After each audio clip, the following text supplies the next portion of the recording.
अस्सलाम वालेकुम dear friends, आप मेरे चैनल पर पहली बार आए हैं तो मेरे चैनल को ज्यादा से ज्यादा सब्सक्राइब करें, लाइक शेयर और कमेंट करें। सब्सक्राइब करके प्लीज मुझे सपोर्ट करें, शुक्रिया। पंडित जी अब घर के एकदम सामने थे और घर से उनकी दूरी बस 50 मीटर रह गई थी। मगर अब यहाँ उनकी साइकिल के पिछले टायर पर जैसे मानो किसी ने पहाड़ रख दिया हो। साइकिल वहीं जाम हो गई। पिछला टायर रिम सहित पूरा मुड़ गया और पंडित जी भी पास ही में जा गिरे। उनको साइकिल के पीछे किसी बड़े जानवर के होने का एहसास हुआ, मगर उनको अब वहां नहीं रुकना था। तो पंडित जी सरपट अपने घर की तरफ भागे। वो जानवर भी पीछे भाग लिया। फिर क्या हुआ, छरावा की पूरी कहानी सुने। आपके और हमारे इस रोमांच के सफर में आपका स्वागत है। हम जानते हैं अभी खेल इंसानों में बनाए जाते हैं, इंसान ही उनको खेलते हैं, मगर एक शक्ति ऐसी भी है जो इंसान तो नहीं होती मगर फिर भी खेल बनाती है और उसको इंसानों के साथ खेलती है। वो खेल छल का होता है, इंसानी समझ बूझ को छलने का होता है और उसको रचने वाले और इंसान के साथ खेलने वाले को छलावा कहते हैं। नागौर राजस्थान के एक छोटे से गांव में एक पोता अपने दादाजी से पूछता है, दादाजी ये छलावा क्या होता है? क्या ये भूत होता है?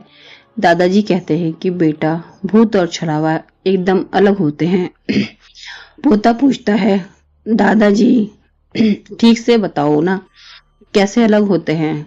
दादाजी मुस्कुराते हुए कहते हैं, चलो तुम्हें अपने गांव की 2 कहानियां सुनाता हूँ, जिससे तुमको ठीक से पता चल जाएगा कि तुमने किस खतरनाक और धोखेबाज शक्ति का जिक्र किया है। पहला किस्सा तो हमारे गांव के पंडित जी का ही है, जिनका नाम हरिहर शास्त्री था। वो आसपास के गांव के सबसे जाने माने पंडित थे। लगभग सभी उन्हें अपने मांगलिक कार्यों में पूजा कराने के लिए बुलाया करते थे। उनका गांव में ही एक छोटा सा कच्चा घर था और उस घर की चौखट के आगे एक छोटा मंदिर पंडित जी ने बनवा रखा था, जिसमें उनकी पत्नी नियम से पूजा किया करती थी। पंडित जी जहां भी विवाह या कोई पूजा करवा कर आते तो लोग उनको दक्षिणा, मीठा वस्त्र अथवा भोजन देकर ही विदा करते थे।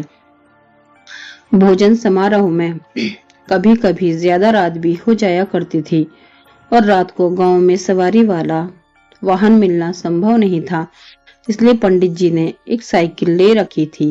वो उसी से हर समारोह में आते जाते थे। एक रात की बात है, वो एक विवाह समारोह से सभी सामग्री जैसे मिठाई, फल, भोजन, दक्षिणा और वस्त्र लेकर अपनी साइकिल से आ रहे थे। रात काफी घनी हो चुकी थी। 1:30 से 2 बजे रात का वक्त हो रहा होगा। वो जंगल के कच्चे रास्ते से होते हुए अपने गांव की तरफ बढ़ रहे थे।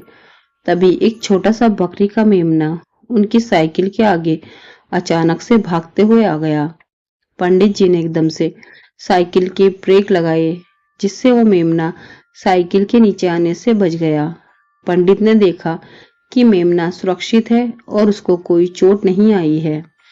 ये देख पंडित जी की जान में जान आई कि वो छोटा सा मेमना ठीक है। पंडित जी ने चैन की सांस ली और मेमने की तरफ देखा तो वो मेमना बिल्कुल डरा नहीं था। वो भी पंडित जी को देखे जा रहा था।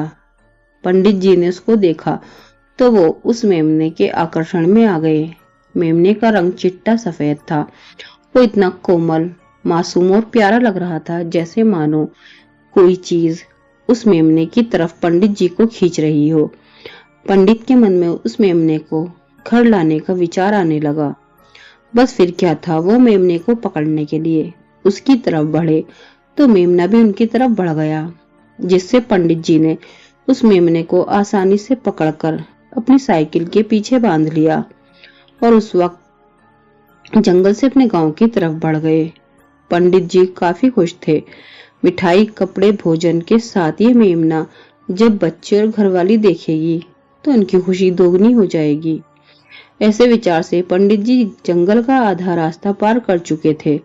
थोड़ा सा आगे चलकर उनको अचानक से साइकिल काफी भारी लगने लगी।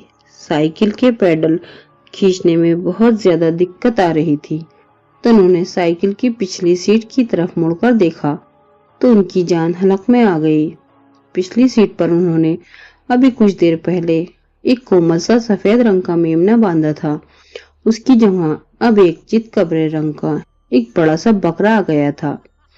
पंडित जी के होश तो उड़ गए थे। उनको समझते देर न लगी कि ये एक शैतानी शक्ति है जिसको छलावा कहते हैं और मैं अब इसके खेल में फंस चुका हूँ। फिर भी उन्होंने अपने हौसले और समझदारी से काम लिया कि अगर मैं अभी साइकिल से उतरकर भागने लगा तो अभी जंगल का रास्ता थोड़ा सा रहता है और इस छलावे ने मुझ पर हमला कर दिया तो मेरी मौत निश्चित है। इसलिए मुझे अभी भी कोई प्रतिक्रिया नहीं देनी है और घर की तरफ बढ़ते जाना है। बाकी सब अपने ईश्वर पर छोड़ना है क्योंकि अब वही मेरी जान बचा सकते हैं। ऐसा सोचकर उन्होंने साइकिल खींचना जारी रखा और बस मन में भगवान का नाम जाप करते हुए उस जंगल को पार कर लिया और अपने गांव की सरहद में पहुंच गए। पंडित जी इतनी दूर से तेज साइकिल चलाने की वजह से हाँफ रहे थे। उनका सांस फूल रहा था। उनका दिल इतने जोर से धड़क रहा था मानो जैसे उनके सीने को फाड़कर अभी जमीन पर गिर जाएगा। मगर वो कहते हैं ना, जब जान पर बन आए तो जान बचाने के लिए जान की बाजी भी लगानी पड़े तो इंसान पीछे नहीं हटता। बस ऐसे ही यहाँ देखने को मिल रहा था। पंडित जी को अब गांव में घुसकर अपना घर दूर से दिख रहा था। उसकी दूरी लगभग 200 मीटर रही होगी।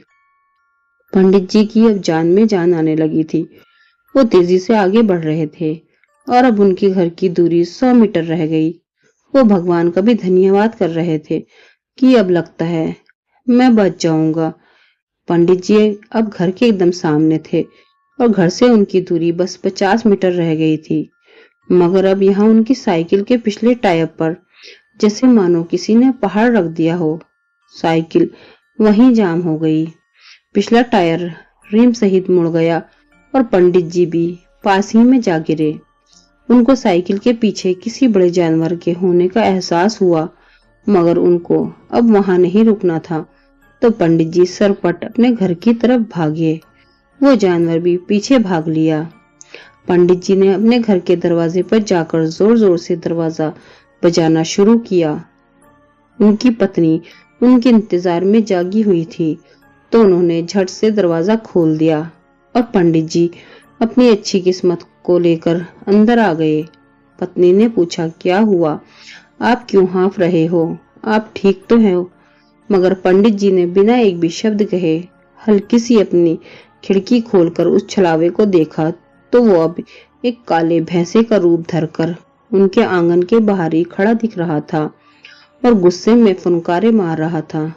उनकी साइकिल तो टूटी पड़ी दिख रही थी और विवाह से मिला सारा सामान जमीन पर बिखरा कर खराब हो गया था। मगर पंडित जी को इसका कोई मलाल नहीं था। उसको अपनी जान बचाने की बहुत खुशी थी और वो भगवान को बार बार धन्यवाद किए जा रहे थे कि अगर आज उनका साथ और उन पर विश्वास न होता तो उनके जैसा सामान्य व्यक्ति इतनी लंबी लड़ाई अकेले नहीं जीत सकता था। कुछ देर बाद देखा तो वह भैंसा वहां से जा चुका था। तब पंडित जी के मन में एक सवाल आया कि मेरी साइकिल से गिरने के बाद जब वो भैंसा मेरे पीछे भाग रहा था और मुझसे 2 हाथ दूरी पर ही था, मुझे दरवाजा खुलवाने में भी थोड़ा समय लगा था। अगर वो जरा सा और आगे आ जाता मेरी मृत्यु निश्चित थी। मगर ऐसा हुआ क्यों नहीं? वो छलावा मेरे पीछे दरवाजे तक आया क्यों नहीं? इसी सवाल को लेकर पंडित जी घर के सामने वाले आंगन में नजर दौड़ा रहे थे। उनकी नजर उनके बनाए उस मंदिर पर पड़ी जिसमें रोज उनकी पत्नी पूजा करती थी और उनका जवाब मिल गया कि वो मंदिर एकदम जागरूक था और कोई शैतानी शक्ति या कोई नकारात्मक ऊर्जा उस मंदिर के पास से होकर नहीं जा सकती थी। इसलिए वो भैंसा, वो छलावा उस मंदिर से दूर रहा, जिससे मुझे अपने घर में घुसने का और आगे जीवन जीने का समय मिल गया। दादाजी कहते हैं, बेटा, ये थी शैतानी छलावे की पहली कहानी। अब तुम सो जाओ। मगर पोते को तब मजा आने लगा था कि ऐसे कमाल की सच्ची कहानी। अगर एक और हो जाए तो बहुत मजा आ जाएगा। पोता बोला कि दादाजी, आपने शुरू में कहा था कि 2 कहानियां हैं। इसका मतलब अभी एक कहानी और बची हुई है। तो दादाजी एक और कहानी सुनाओ ना। बस एक और सुना दो दादाजी। पोते ने इतना कहने से दादाजी को मानना पड़ा। फ्रेंड्स, आपको मेरी कहानी पसंद आई है तो मेरे चैनल को सब्सक्राइब करें, लाइक शेयर और कमेंट करें। शुक्रिया।